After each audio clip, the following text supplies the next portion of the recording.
আসসালামু আলাইকুম। আমি আজকে আপনাদেরকে সামরিক জাদুঘর সম্পর্কে তুলে ধরছি। সামরিক জাদুঘর যেটা বাংলাদেশের মিলিটারি মিউজিয়াম হিসাবে পরিচিত। সামরিক জাদুঘরের সম্পর্কে বিস্তারিত আমি আজকে তুলে ধরতে পেরেছি আজকে আমার ভিডিওতে। সামরিক জাদুঘর বাংলাদেশের সামরিক বাহিনীর ইতিহাস, ঐতিহ্য এবং বিভিন্ন কর্মকাণ্ডের সম্পর্কে জানা তথ্য ভাণ্ডারের নাম বাংলাদেশ সামরিক জাদুঘর বা বাংলাদেশ মিলিটারি মিউজিয়াম। 1987 সালে সর্বপ্রথম জাদুঘরটি সামরিক জাদুঘর নামে প্রতিষ্ঠিত হয়। 2009 সালে জাদুঘরটি আধুনিকায়নের জন্য উদ্যোগ নেওয়া হয়। আধুনিকায়নের পর 2022 সালে তৎকালীন প্রধানমন্ত্রী বঙ্গবন্ধু শেখ মুজিবুর রহমান নামে জাদুঘরটি উদ্বোধন করেন। আওয়ামী লীগের সরকার পতনের পর জাদুঘরের নাম আবার আগের নামে অর্থাৎ বাংলাদেশের সামরিক জাদুঘরের নামে ফিরিয়ে আনে কর্তৃপক্ষ। সামরিক জাদুঘর নবথিয়েটারের পশ্চিম পাশে 10 একর জমিতে নির্মিত হয়েছে, যেখানে স্বাধীনতার আগে ও পরে সামরিক বাহিনীর বিভিন্ন সরঞ্জামাদি উপস্থাপন করা হয়েছে। জাদুঘরটিতে বাংলাদেশ সেনাবাহিনী, নৌবাহিনী এবং বিমান বাহিনীর নির্ধারিত গ্যালারি সহ 6টি পৃথক অংশ রয়েছে, যে সেই অংশে অটোমানদের ব্যবহৃত ঢাল, তলোয়ার, যুদ্ধজাহাজ থেকে শুরু করে নবাব সিরাজউদ্দৌলার সাথে ইংরেজদের পলাশী যুদ্ধের ইতিহাস, ভাষা আন্দোলন, মহান মুক্তিযুদ্ধের সকল নেতৃত্ব এবং বঙ্গবন্ধু শেখ মুজিবুর রহমানের সকল সংগ্রাম ও অর্জনের ইতিহাস, এইসব কিছুই ফুটিয়ে তোলা হয়েছে অতি যত্নে। বাংলাদেশের অধিকাংশ জাদুঘর দেখলে যেমনটা মনে হয়, গাছ ঘেরা বাক্সে গতানুগতিক উপস্থাপন প্রচলিত ধারণাকে ভেঙে দিয়েছে এই জাদুঘর। এখানে প্রযুক্তির সর্বোচ্চ ব্যবহার হয়েছে। শুধু নিদর্শন নয়, জাদুঘর কমপ্লেক্স স্থাপত্য, প্রবেশপথে ঝর্ণার খেলা, বাইরে সবুজ উদ্যান সবকিছু মিলে একটি চমৎকার স্থান। জাদুঘরটিতে বাংলাদেশ সামরিক জাদুঘরে কি আছে, ভিতরে ঘুরে দেখবেন, কিভাবে যাবেন, সময়সূচি এবং খরচের সকল খুঁটিনাটি জানতে আমাদের সাথে থাকুন। জাদুঘরে ঢুকতে হলে যেহেতু আগে টিকিট কাটতে হবে, তাই টিকিট মূল্য এবং সময়সূচি আমি আপনাদের আজকে জানাচ্ছি। সামরিক জাদুঘরে প্রবেশ করতে হলে জনপ্রতি টিকিটের মূল্য 100 টাকা। 5 বছর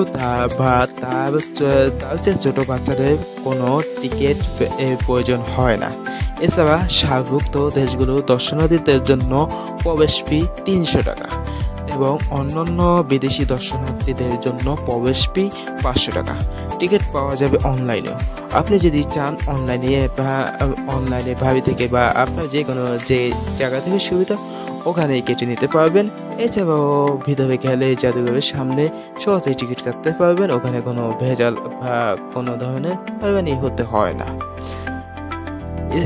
জাদুঘরটি শনি, রবি, সোম, মঙ্গলবার সকাল 10:30 থেকে সন্ধ্যা 6:30 পর্যন্ত খোলা। বৃহস্পতিবার সকাল 10:30 থেকে সন্ধ্যা 7টা পর্যন্ত। শুক্রবার বিকাল 3টা থেকে 7:30 পর্যন্ত খোলা থাকে। এছাড়া বুধবার সরকারি ছুটির দিন হিসাবে ধরা হয়। বুধবার জাদুঘরটি বন্ধ থাকে। চলুন আজকে তারপর জানাচ্ছি কিভাবে যাবেন। ঢাকার বিভিন্ন স্থান থেকে বাস, সিএনজি কিংবা ট্যাক্সি ভাড়া করে বিজয় সরণিতে নবথিয়েটারের পাশে অবস্থিত জাদুঘরে যেতে পারেন। এছাড়া আপনার সুবিধা মতো পরিবহনের পারম গেট, বিজয় সরণি, সংসদ ভবন অথবা চন্দ্রিমা উদ্যানের সামনে এসে রিক্সায় বা হেঁটে যেতে পারেন সামরিক জাদুঘরে। মেট্রো রেলে বিজয় সরণি স্টেপে নেমে যেতে পারেন। মেট্রো রেলে যা অনেকটা সুবিধা আছে, ঢাকার যে কোনো স্থান থেকে সহজে যেতে পারবেন এবং খরচও কম লাগবে।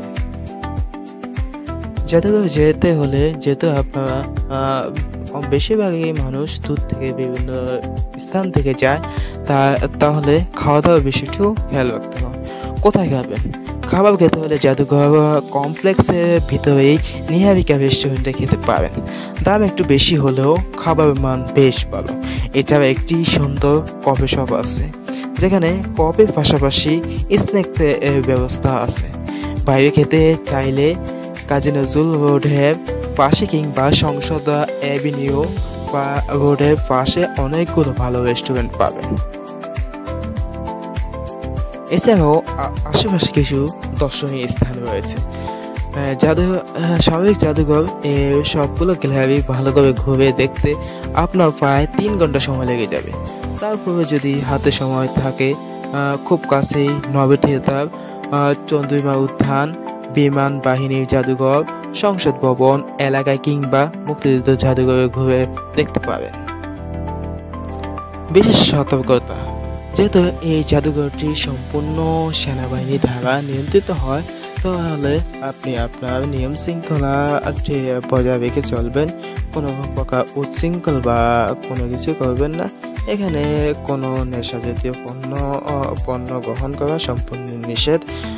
ভিতরে প্রবেশের সময় আপনি সিগারেট এবং যদি ডেস্টাই থাকে তাহলে ভিতরে নিতে পারবেন না। এগুলো বাইরে গেটে রেখে যেতে হবে। যেহেতু এটা পুরোটা শীতাতপ নিয়ন্ত্রিত, পুরোটা আবদ্ধ, তাই এখানে ধূমপান সম্পূর্ণ নিষেধ। যাদের ধূমপানের অভ্যাস আছে তারা বাইরে ধূমপান করতে হবে, এখানে ধূমপান করার কোনো স্থান নেই। তাই যারা অবসর পান বা সময় হয় একবার হলেও আমার মনে হয় এই স্থানটি ঘুরে দেখা উচিত। আজকের মতো এটুকুই, ধন্যবাদ।